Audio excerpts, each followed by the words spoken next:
श्री राधा वल्लभ श्री हरिवंश श्री राधा श्री राधा। कैसे जाने कि साधक भगवान श्री कृष्ण के साक्षात्कार के योग्य हो गया है, आज हम इस वीडियो में बताएंगे। ज़रा ध्यान से सुनिएगा कि आप में यह योग्यता है कि नहीं। अगर यह योग्यता आप में है तो आप भगवान श्री कृष्ण से मिलने, उनके दर्शन पाने के अधिकारी हैं। पहली योग्यता क्या है? शांति। शांति अर्थात धन, पुत्र, मान आदि का नाश। सफलता अगर प्राप्त हो रही है आपको, अगर यदि निंदा प्राप्त हो रही है, किसी प्रकार की व्याधि आदि आपके जीवन में आ रहे हैं, इतना कष्ट आने पर भी आपका चित्त, आपका मन कभी भी व्यथित ना हो, चंचल ना हो, तो समझना चाहिए कि आप बहुत स्थिर मन बुद्धि के व्यक्ति हैं, साधक हैं, भक्त हैं, आप भगवान के साक्षात्कार के योग्य हैं। वहीं दूसरी बात, अव्यर्थ कालत्व। दूसरी क्या बात है महत्वपूर्ण? आप में यदि अव्यर्थ कालत्व का गुण है, अर्थात क्षण मात्र का समय भी संसारिक विषयों में नहीं लगाता है भक्त, उसका सारा समय भगवान के चिंतन, भगवान का मनन, भगवान का नाम जाप, गुण लीला के श्रवण कीर्तन आदि में बीतता हो, मन वाणी शरीर से नित्य भगवान की सेवा के कार्यों में यदि लगा रहता हो, एक भी समय वह संसार के चिंतन में नहीं लगाता हो, तो वह भगवान श्री कृष्ण के साक्षात्कार के योग्य है, भगवान के दर्शन पाने के योग्य है। पहला शांति, दूसरा अव्यर्थ कालत्व। तीसरा विशेष गुण ध्यान से सुनिए, विरक्ति।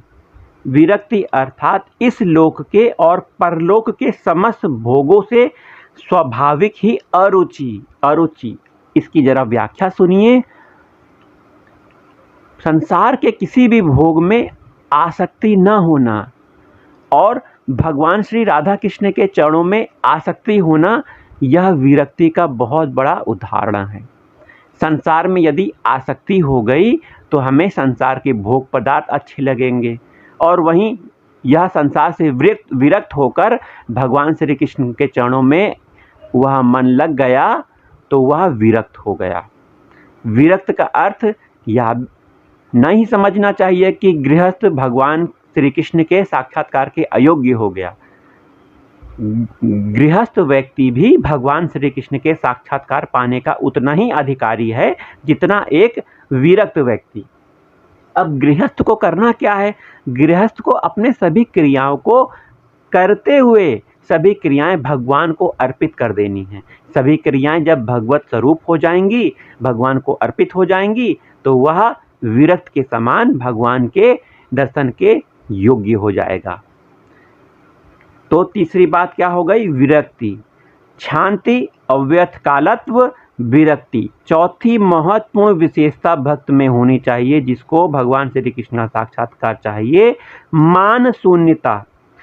यदि आपको उत्तम से उत्तम आचरण, विचार और स्थिति से संपन्न होने पर भी मान सम्मान का सर्वथा त्याग रहता है, मन में यह मान सम्मान जो आपका हो रहा है, आपके मन में क्या भावना कि ये मेरे प्रभु का मान सम्मान है, मेरा नहीं है, ये सब गुण मेरे प्रभु के हैं, प्रभु ने मुझे दिए हैं, तो यह मान सम्मान भगवान का है, मेरा मान सम्मान नहीं हो रहा है। मैं जो ये बड़े से बड़े पद पे बैठा हुआ हूँ, अधिक से अधिक धन कमा रहा हूँ, ये सब मेरे प्रभु का है, मेरा नहीं है। मैं तो केवल भगवान की आज्ञा से इस अमुक कार्य को कर रहा हूँ। अर्थात मान शून्य व्यक्ति भगवान के साक्षात्कार का अधिकारी होता है। वहीं पांचवी स्थिति है आशाबंध।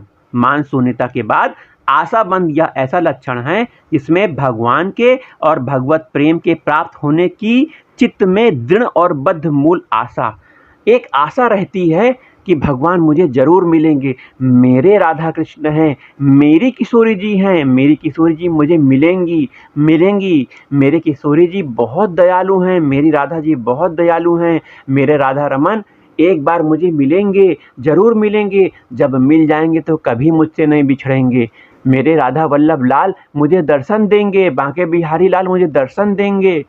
ऐसी आशा बंधी रहनी चाहिए, क्योंकि सबरी जी को गुरुजी ने क्या कहा था? उनके गुरु ने कहा था तुम यहीं रहो और भगवान की प्रतीक्षा करो, भगवान तुम्हें यहीं मिलने आएंगे।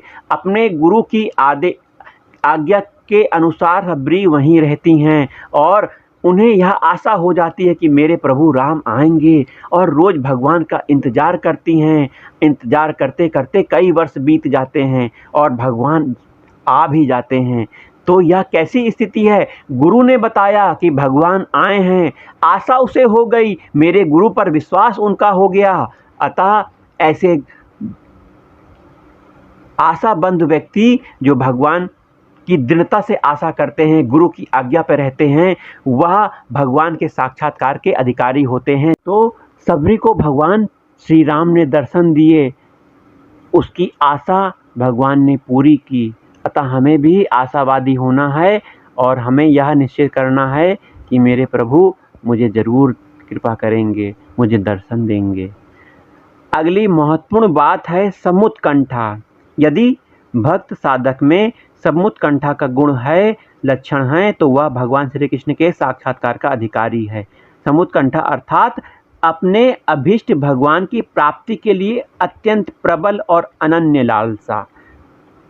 भगवान श्री कृष्ण उसे मिलेंगे, इसके लिए वह अनन्य अर्थात कोई बल नहीं, कोई विश्वास नहीं, एक विश्वास श्री कृष्ण पर, एक विश्वास श्री कृष्ण पर, एक बल, एक विश्वास, एक आस श्री कृष्ण पर कि मेरे प्रभु अपनी कृपा से जरूर मिलेंगे, जरूर मिलेंगे। और एक तीव्र लालसा होनी चाहिए भक्त के अंदर, वह रोए तड़पे, भगवान मुझे दर्शन क्यों नहीं देते, मुझे दर्शन क्यों नहीं देते। हाँ, मैं बहुत बड़ा पापी इंसान हूँ, मैंने बहुत से पाप इस जन्म में क्या पूर्व जन्म में भी बहुत से पाप किए हैं, परंतु हे प्रभु आप पापों को नहीं देखते हो, आप केवल दया करते हो। हे प्रभु मुझ पर भी दया करो और मुझे भी दर्शन दो। मैं सभी से नाता तोड़ के, सभी के बल, सभी के विश्वास को छोड़कर मैं केवल एकमात्र तुम्हारे श्री चरणों में आया हूँ। प्रभु मुझे स्वीकार करो और मुझे दर्शन दो। तो इस प्रकार जो समुत्कंठा पाले हुए है भक्त,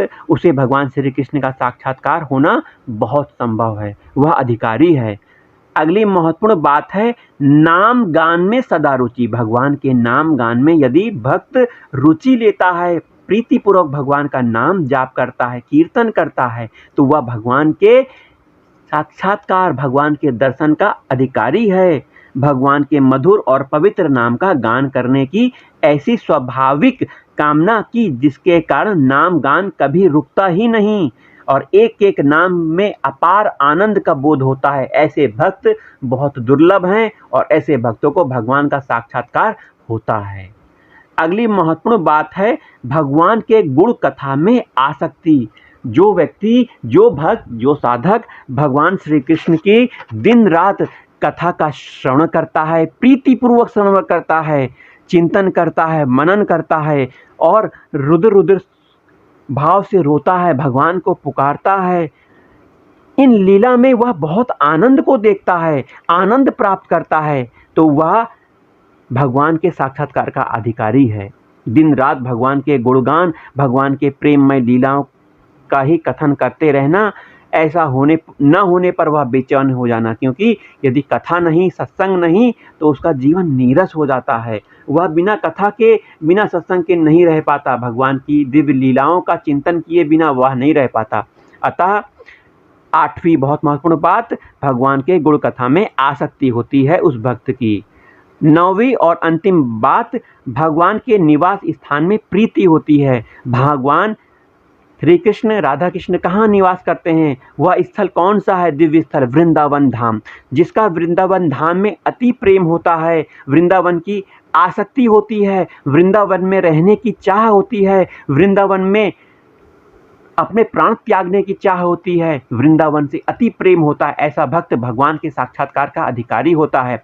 क्योंकि भगवान का वृंदावन धाम एक नित्य धाम है, ब्रह्मा का बनाया हुआ धाम नहीं है वृंदावन धाम। वृंदावन का रज रज बहुत पवित्र है, क्योंकि श्री राधा कृष्ण के युगल चरण इस रज में हमेशा मिले हुए हैं।